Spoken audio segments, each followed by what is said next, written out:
Nah, kalau di startup itu it's not about making money, tapi lebih ke bagaimana impact-nya seperti apa. Pada saat lo jadi consultancy, yang lo pikirkan ialah efisiensi, productivity, profit. Di startup tidak. Di startup is growth number satu, and then product market fit. It's totally different game. Corporate itu dikasih solving problems, nggak langsung ngerasa itu that's the solving problem. Hi, I'm Italo Gani. I'm Zahra, and you are watching Impact Talk, where we have in-depth conversation about building and growing startups. with the people that was there from the start. No fluff, no sparkling stuff. We dive in and tease out valuable insights and applied knowledge from our created guests. So that you can grow your startup and build successful company that will last. So, get ready to catch because someone is about to drop some wisdom. This is Impact Talk by Impact 2. This podcast is supported by Kominfo, Mitrans, and Panasonic. Hai Builders, welcome to Impact Talk by Impact 2. Hari ini gue Zahra, kita akan balik di season 2 nih. Seperti biasa, di season 2 ini gue lebih banyak akan diskusi sama founders-founders yang early stage tapi punya industri-industri yang berusaha mereka solve yang menarik-menarik banget. Dan I think kita juga pengen tahu what it takes to become a founder gitu ya. Berbeda dengan mungkin sesi sebelumnya yang kita season sebelumnya fokus diskusiin product market fit. Kita benar-benar mau tahu struggle getting the product market fit di tahap awal nih kayak apa. Hari ini gue kedatangan satu founder. Ini menarik banget industrinya dari manufacturing industry. Waktu gue sama Italo pertama kali dikenalin oleh our friend gitu ya ke this startup, we were so wow gitu, very impressed because ini satu industri baru banget di dunia startup Indonesia. Jadi kita kedatangan Mas Chen Dijaya, CEO dan co-founder dari Imagine. Welcome Mas Chen. Halo, Hai. Mungkin Chen boleh nggak cerita dulu langsung ke our builders sebenarnya apa sih Imagine ini dan what are you trying to solve from it? Oke, thank you for your time juga ya, Za. Jadi Imagine itu ialah SaaS enabled marketplace. Kita itu connecting manufacturing untuk mendapatkan project dan juga untuk manufaktur lokal yang kecil-kecil. Biasanya mereka kesulitan tuh untuk dapat kerjaan. Nah, di Imagine ini kita bisa matchmaking project.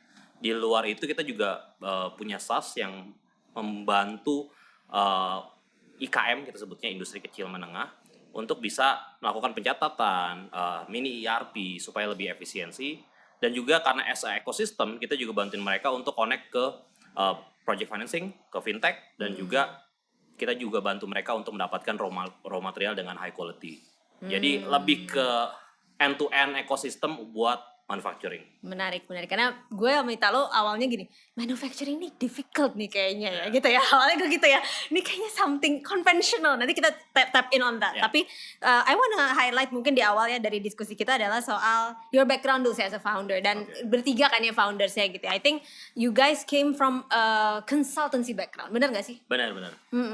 Background gue memang dari manufaktur ya. Gue kerja di luar negeri di Malaysia at that time as a engineer. Lalu gue ketemu co-founders gue di Malaysia, teman main, teman ngobrol, and then karena kita punya different background yang saling ngelengkapin. Jadi kalau gue kan di manufacturers, ada Jocelyn di design, dia yang lebih helping kita design, Stefanus di marketing dan juga di operational. Jadi kita decide untuk build manufacturing consulting di Indonesia. Kenapa manufacturing consulting? Karena waktu itu pada saat gue kerja di Malaysia, kita tahu bahwa di Malaysia itu 3-4 tahun ahead of Indonesian technology. Makanya, dan kita udah punya banyak channel juga. Saat itu gue kerja sama banyak dari luar negeri juga, dari Malaysia, dari Jepang. Sehingga kita cukup confident untuk bisa kita bikin di sini di Indonesia untuk helping industri-industri lokal nih supaya dapat efisiensi lebih bagus, lah juga productivity lebih tinggi gitu. Jadi makanya startnya dari situ tuh, Za. Tapi kan gitu. Terus lu berpikiran, ini kayaknya harus jadi startup nih, nggak jadi konsultan lagi nih. Gue pengen tahu reasoningnya gitu, karena banyak banget teman-teman kita mungkin yang saat ini buildingnya bukan di manufaktur, mungkin di industri lain, kayak lu mungkin gitu, konsultan juga, gitu kan. Konsultan itu sebenarnya sleepless job ya, karena kita bantuin, apalagi at that time target market kita ialah middle large enterprises yang memang productivity itu biasanya 3 shift gitu ya. Lalu kalau mereka udah punya target yang kita harus bantu, harus achieve. Jadi itu kesusahannya. Dan kenapa kita masuk ke startup sebenarnya terjerumus kali ya. Enggak. Sebenarnya karena gini sih, karena kita lihat along the way, karena kita bantuin beberapa middle large enterprise yang memang udah settled ya di sini, mereka selalu cari, Chen, siapa sih lokal manufacturer yang bisa bantuin gue bikin ini, bikin itu. Terus ya kita matchmaking aja jadi makelar kan. Awalnya makelar lah ya. Makelar offline lah ya. Kadang gitu dapat komisi, kadang cuma bantuin. It depends. Terus kebetulan si Stefanus bilang, kita bikin platform aja yuk. Terus at that time kita ngobrol, akhirnya ya udah boleh deh. Terus waktu itu gue mikirnya iyalah di sini startup itu B2C. Kita mikirnya pasti startup itu B2C, makanya apa ya, kita manufaktur ke B2C apa ya. Akhirnya kita start dengan 3D printing gitu. Jadi I remember, dan ini masih banyak actually, kalau kita lihat di kantornya masih banyak banget alat-alat 3D printing actually, kita melihat di depan mata. Ya. Jadi 3D printing is actually salah satu perpanjangan tangan manufaktur ke consumer ya. Karena kan kalau gue langsung bawa yuk CNC machining, pasti lu nggak ngerti. Ya kan, wah ini apa nih? Tapi kalau bilang, gue bisa bikinin lu produk langsung nih, bisa lihat. Lu akan lebih excited. Dan itu saat itu kita mikirnya, that's how we educate the market tentang manufacturing. Gitu. Tapi along the way banyak shifting. Jadi kita karena memang kita backgroundnya lebih di B2B manufacturing, jadi di 2019 terakhir kita lebih fokus tetap balik lagi ke B2B ya. Itu interesting sih. Ya, gue ingat waktu itu di tahap dimana ketemu Imagine tuh masih ada a little bit B2C tapi juga ada B2B-nya gitu kan ya. Nanti gue akan kesana, tapi pengen ngobrol dulu balik lagi soal being a founder yang bukan dari startup. Pengen tahu juga sih, kalau lu membedakan ya industri yang mana lu dulu consultant terus sekarang ke startup, what's the difference? Karena ini pasti banyak yang juga lagi ngalamin hal yang sama mungkin ya, founders yang mau jadi founders gitu kan, they were from consultancy, takut juga karena is it really something yang gue bisa lakukan dari konsultan terus jadi productize gitu kan?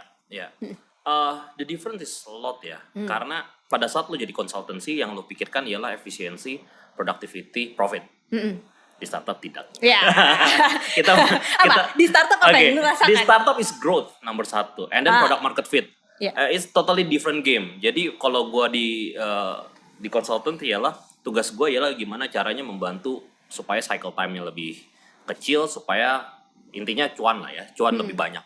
Nah kalau di startup itu it's not about making money, tapi lebih ke bagaimana impact-nya seperti apa. Apakah lebih banyak orang bisa menggunakan produk lu, apakah banyak orang yang lebih dibantu, dan semakin banyak itu pasti ujung-ujungnya balik lagi ke duit, tapi that's not in the first place, that's the difference. Jadi matrix utama lu when you are in a consultant dan matrix saat di startup pasti beda banget ya gitu. Oke, menarik. The way you do things di bikin produk di startup gitu kan, dan itu lu bilang tadi kayaknya yang penting tuh growth scale gitu kan. Akhirnya gimana cara adaptasi Stefanus, Jocelyn, Mas Chandy juga gitu ya. When you come, let's build a product. Itu pasti banyak kan hal-hal yang lo harus pelajarin. Sebenarnya kita lakukan pivot beberapa kali ya. Jadi yang tadi kita bilang, awalnya kita nyemplung di dunia startup ini karena kita lihat, si A B2C, si B B2C. Akhirnya kita mikirnya udahlah B2C. Otherwise, kayaknya nggak akan bisa kemana-mana. Tapi you were thinking that B2C itu justru harus ya. Dulu mikirnya B2C itu harus, tapi lalu kita realize sebenarnya enggak juga sih, banyak juga kok pemain startup yang di B2B juga, dan kita belajar the hard way ya, apalagi 2020 kemarin begitu kita mau masuk B2B lagi, B2B juga kebetulan manufaktur kan banyak stop ya. Wah itu struggle tuh, ini B2C, B2B. Tapi kita sadar bahwa strength kita di B2B, kita udah tahu cara mainnya para pemain manufaktur. Akhirnya kita balik lagi ke sana, kita bawa sesuatu yang memang helping mereka. Nah itu yang otomatis akan membuat kita growth. Jadi termasuk juga dengan average transaction ya. Tahun lalu di 2020 ya average transaction-nya kecil lah, nggak terlalu besar. Nah sekarang di tahun ini kita 3 kali, bahkan hampir 5 kali nih di akhir tahun. Jadi itu cara kita akhirnya kita fokus dari apa yang kita strengthnya kita aja sih. It's very interesting. Itu yang selalu gue sama Italo. Oke, founders sebenarnya strength lo ada di mana gitu kan? Self aware juga sih sebagai founder bahwa strength gue ya di sini. So I have to go this way. One day kalau mau expand ke tempat lain, mungkin I have to hire atau ya kan untuk cari orang yang punya strength ke sana. Which is itu very good point. Oke, nah lari lagi dari founders kan udah akhirnya you create a B2C product gitu ya. Mau tahu dong learning apa sih selain tadi strength yang bikin Chandy ngerasa kayaknya kita jangan ke B2C deh. Ada nggak cerita-cerita apa sih? Gue penasaran sih sebenarnya. B2C actually bukan masalah strength-nya juga ya. Karena kita ngomongin manufacturing di Indonesia, kita mau sebenarnya teman-teman pasti di sini juga hampir semua orang pasti punya ide gue mau bikin ini nih, and then nggak tahu mau kemana. At that time kita mikirnya we are the one that can bridge orang-orang tersebut untuk pergi ke manufacturing. Tapi memang di satu sisi lagi karena negara kita itu bukan negara R&D ya, jadi culture-nya is quite different. Interesting. Negara kita bukan negara R&D dan kita sadar bahwa bedanya dengan Jepang itu mereka negara R&D, mereka the maker. Nah di Indonesia ini the production side. We tend to become a trading industry ya di Indonesia. Mostly di trading, bukan creator. Jadi bahkan sekarang kayak banyak sekali perusahaan-perusahaan otomotif dan juga perusahaan elektronik produksinya di sini. Tapi real desainnya dari luar, dari Korea, dari Jepang dan lain-lain. Nah ini yang membuat kita sebenarnya agak sedikit risih lah ya. Lu punya kapasitas gitu ya, lu bisa, kenapa nggak bikin? Nah itu yang sebenarnya kenapa waktu itu kita mau ke B2C supaya semua orang bisa connect and then create their own product. Semua orang bisa menjadi creator. Tapi belum seperti itu. Jadi makanya kita balik lagi gitu. I think it's a long term goal of Imagine ya tetap ya. Oke. Gue penasaran karena ini gue pengen lebih praktikal. Tahu belum tuh gimana sih? Akhirnya apa sih yang bisa bikin lu bilang belum nih Indonesia belum. Mungkin in the future will be tapi belum. Sama lah seperti kita saat ini pada saat kita di 3D printing gitu ya. Banyak orang yang masih mikir 3D printing itu just like another printing gitu ya. Jadi banyak hal-hal yang memang kita harus educate bahwa untuk create a product selain gambar biasanya kan idea ya. Gue punya ide ini bisa nggak mas langsung bikin. Nah itu belum tereducate dengan baik. Makanya sekarang tuh kita mau mengeducate mereka prosesnya itu sebenarnya seperti apa sih. Jadi memang panjang. Makanya proses panjang itu dengan kita di early stage menurut kita akan jadi heavy buat kita. Makanya kita sekarang ini masuknya ke B2B dulu. Ke B2B dulu memang mereka sudah tahu mau bikin apa, udah punya initial design, and then prosesnya. Baru abis itu nanti kita mundur lagi ke B2C. Itu strategi kita sebenarnya mungkin 2-3 tahun ke depan baru mulai kita open up lagi untuk bisa educate the B2C. I see. Interesting. Jadi memang mungkin behavior kali ya dari orang Indonesia untuk producing something itu juga baru gini, startup pun kan sebenarnya kita tuh susah banget nyari orang produk ya. Kalau lu lihat ya masih experience pasti kan ya, karena kita tuh is not actually a producing company. Kita tuh selalu jadi trading company, trading country gitu kan ya, dibanding dengan mungkin negara-negara kayak US atau China dan sebagainya. Jadi itu yang mungkin in the future probably kita akan lebih banyak mencari creator atau seseorang yang producing a product gitu ya. Itu menarik. Oke. Nah, mungkin yang menarik juga di gue adalah transisi dari B2C ke B2B ini kan sebenarnya pastinya ada bisnis proses yang berubah gitu ya. Banyak banget startup ini yang bingung, gue mau ke B2B, gue mau ke B2C, terus kayak pingin jalanin dua-duanya. Lu pernah ada gak sih di posisi itu? Iya, pasti ada lah. Pasti ada ya? Soalnya gitu. kalau di Imagine, gue ngerasa kayak in the number of transaction gitu ya, B2C pasti lebih gampang. Kalau kita ngomongin matriksnya number of transaction. Kalau matriksnya ialah number of transactions. Jadi untuk mendapatkan transactions B2C akan jauh lebih mudah, kasih harga kompetitif, harga murah, potongan, diskon. Apalagi kita kan jualnya barang ya, itu akan banyak.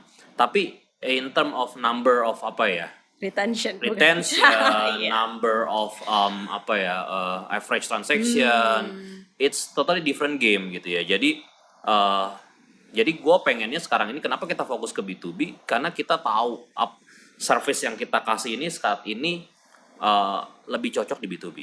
Karena memang servicesnya ialah services manufacturing. Betul. Dari prototyping sampai mass productions. Nah, B2C belum ready. Jadi ya makanya begitu kita bikin hulunya dulu, kita bikin ready, baru nanti hilirnya gitu. Betul. Dan kebalikannya. Jadi harus mau nggak mau harus pilih salah satu sih. Iya.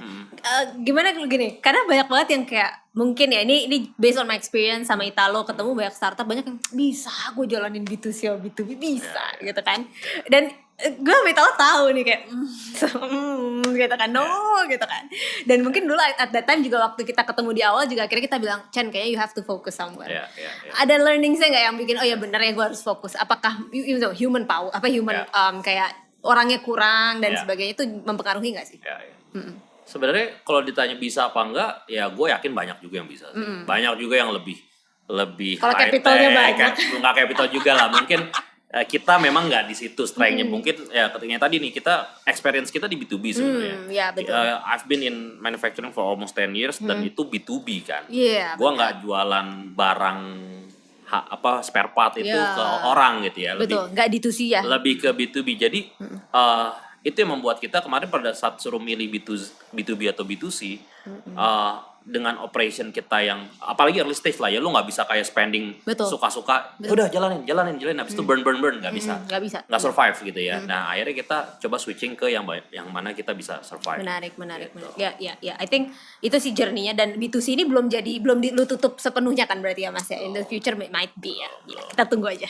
Corporate itu dikasih solving problems, nggak langsung ngerasa itu that's solving problem. You have to kill yang mati and then fokus di yang growth gitu ya. Jadi mentor tuh sangat dibutuhkan ya. Ya either formal atau non formal. Hey guys, don't forget to follow us on our social media and stay tuned for our upcoming practical knowledge videos only at Impact Talk.